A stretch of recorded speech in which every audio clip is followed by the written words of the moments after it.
It's a new year, but does that mean it's going to be a new you in your work? So before I talk about what happened today with another window cleaner, let's talk about what you're going to do in 2026 to become a better performing window cleaner. And also I'll talk about, if I can get the time in this video, about this rubber that I'm using, where I just don't get any lines in the freezing weather. So number one, I've got my list here. Let's bring out a few things. So how are you going to improve yourself in your traditional window cleaning career? So I've got soap added to my washer, so that's great. I'm not going to have any sloppy soap solutions, and I ain't going to have any lousy performing squeegee techniques. And then I want to be able to use the best performing squeegee in the world. But you know, we all know all this because that's reeled off every time in my video. So what can you improve on your performance as a window cleaner? Well, you're going to need to be using two hands. So how are you going to promote yourself to use two hands? Well, have your bucket on the belt on your weaker side, so you're forced more than likely to use your, because I'm right-handed, I have my washer on my left side, so now I can use my squeegee on my right side, which is my stronger side, and get great performance.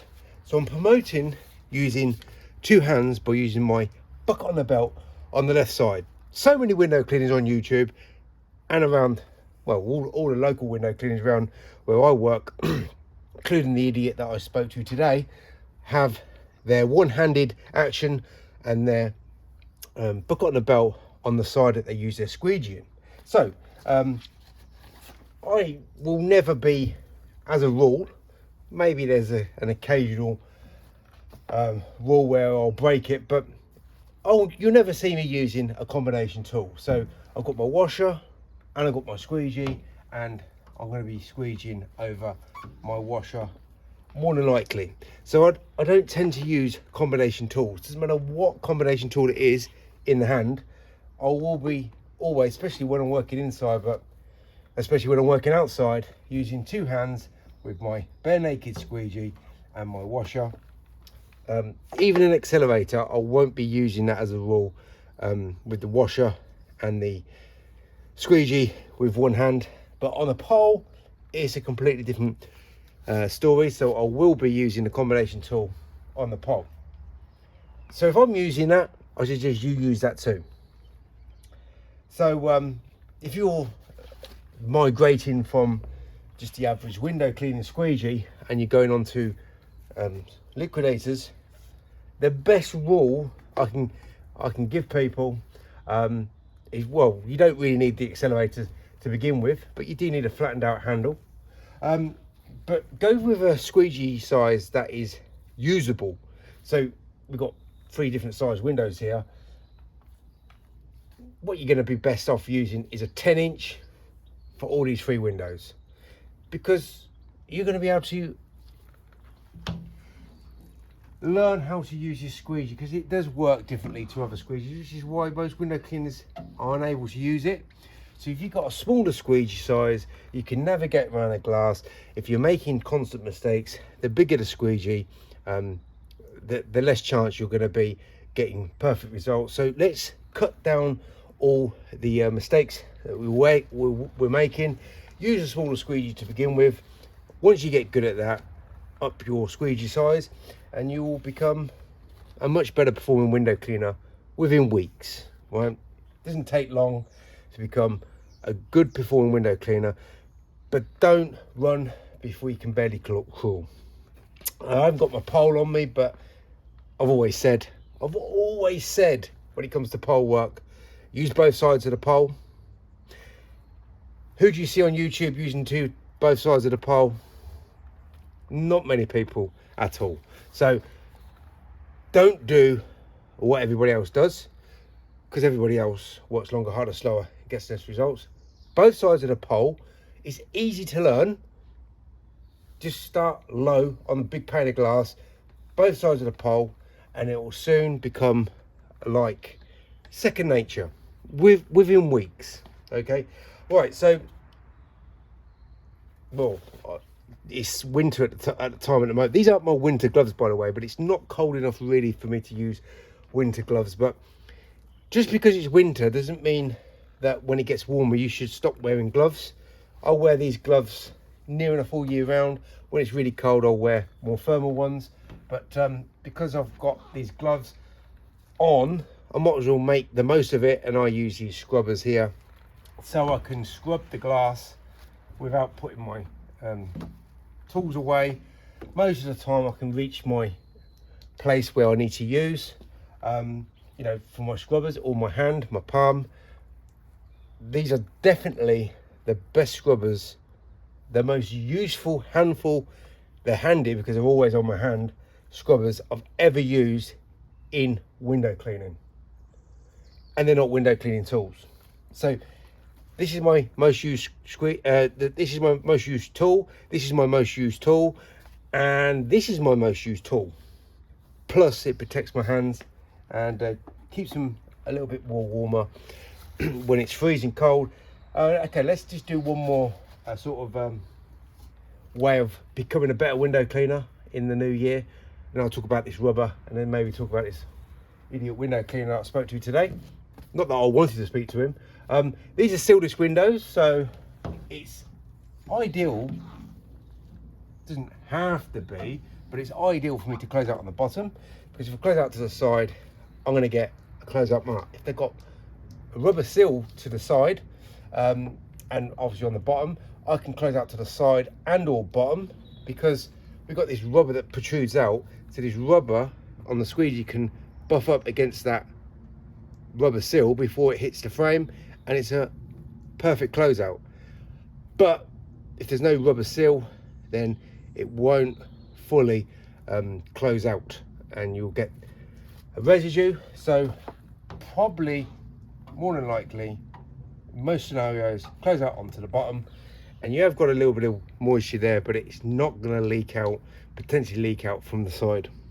So there's a few things that I would suggest if you're not incorporating in your window cleaning career.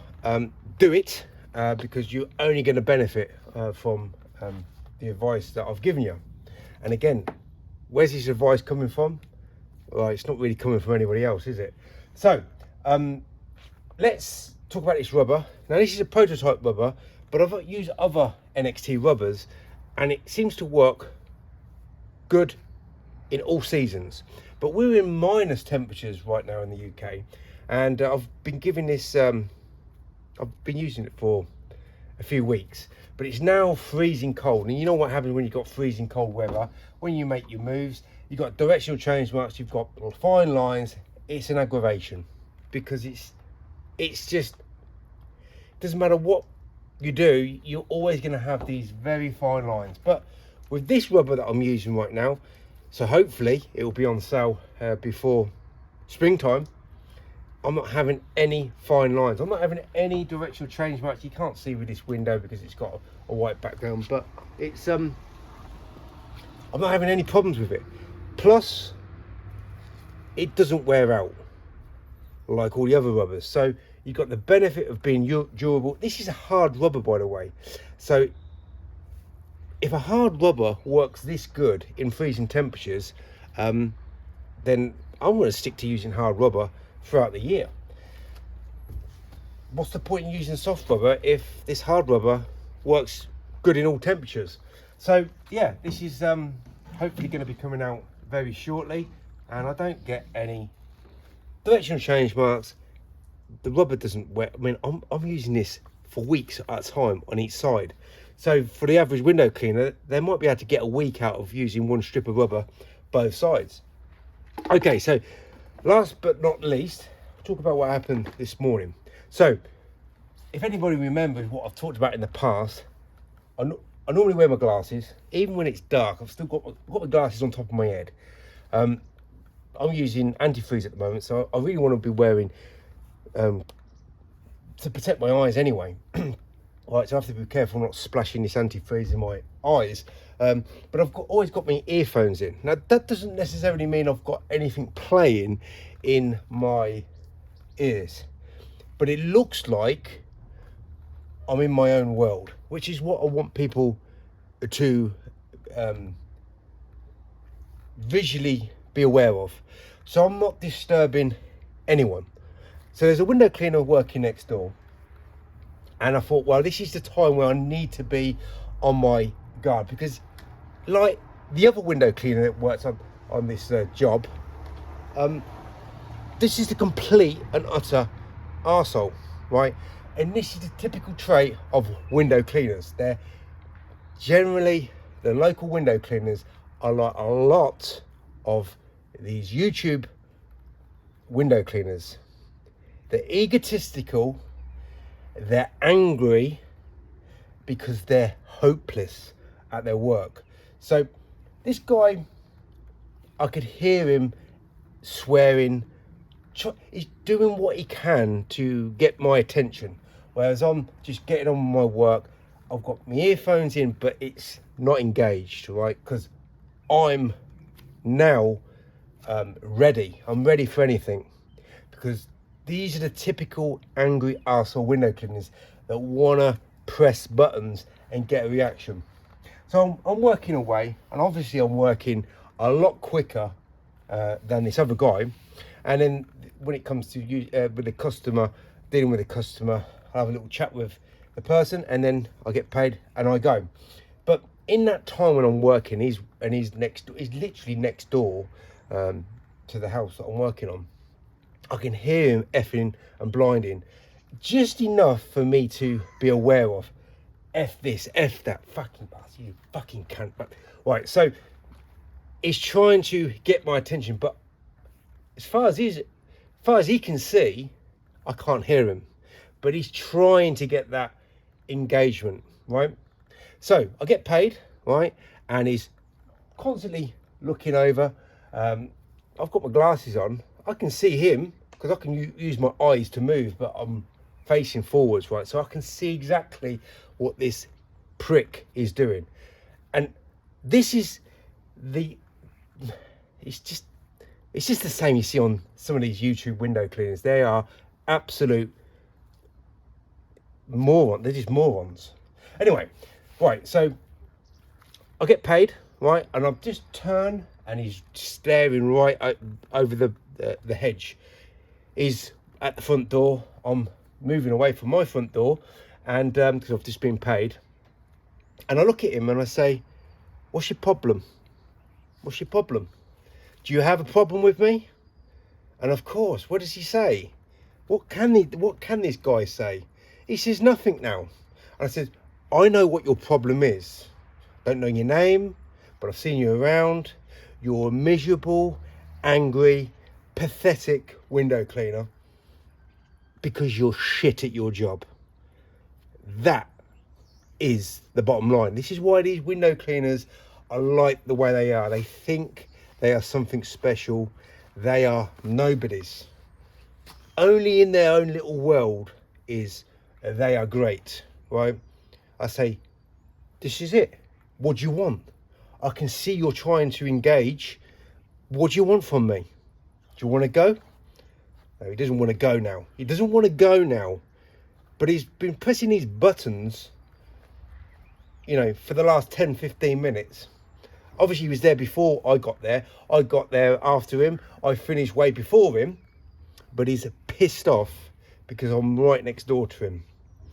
And all I said to him was, you're angry because you're shit at your job. And these window cleaners on YouTube are angry when they get confronted, when they get told, actually, you ain't right what you think you are or what you portray yourself as.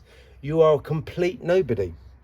And this guy, a little bit older than me, but very aggressive. And I said, you're exactly the same as the previous guy. He was very aggressive and he was shit at his job. And he didn't want to go either when I said, what do you want? What do you want from me? They don't want anything at the end of the day. All they want to try and be is a bully. But when the bullies get bullied, they've got nothing to say. bit like these YouTube window cleaners when they go try bullying people. They've got nothing to say when they get confronted. So in 2026, what I'm going to do is I'm going to stick up for myself. If I get any more shite from these typical window cleaners, I'll just say, do you want to go? You obviously want something. You don't want to be friendly. You don't want to say hello. You're looking for a disagreement, an argument. And that's what I'm going to give them if they persist. If they just want to ignore and just get on with their day, I've got my earphones in. It might be playing something. It might not be playing something. I've got my glasses on. I might be looking at them. I might not be looking at them. But I'm not going to let them know. I can hear and see what they're saying. I'm just going to mind my own business. But if they want to go, they want to press the buttons too many times, that's when things become difficult for them. So don't get bullied in 2026. Stand up to these ignorant idiots and call it like it is. They are shit. That is why they are angry.